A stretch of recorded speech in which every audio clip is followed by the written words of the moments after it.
আসসালামু আলাইকুম গাইস, কেমন আছেন সবাই? আজ আমি আপনাদের দেখাবো লইটা শুটকি রান্নার রেসিপি। তো চলুন শুরু করা যাক। প্রথমেই মাছগুলো ছোট ছোট করে কেটে নিব। তারপর সেই মাছগুলোকে গরম পানি দিয়ে ভালোভাবে ধুয়ে নিব। ধোয়া হয়ে গেলে তাতে লবণ হলুদ মাখিয়ে নিব।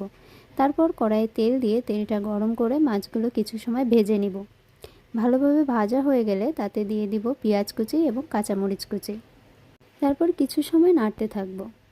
তারপর এর মধ্যে দিয়ে দিব কিছু জিরাটা দিয়ে সবগুলো উপকরণকে ভালোভাবে কিছু সময় নাড়িয়ে নিব। কিছু সময় নাড়তে থাকার পর তার মধ্যে দিয়ে দিব আলু এবং লবণ হলুদ। তারপর আরও কিছু সময় নাড়তে থাকবো। এভাবে কিছু সময় ভেজে নিব।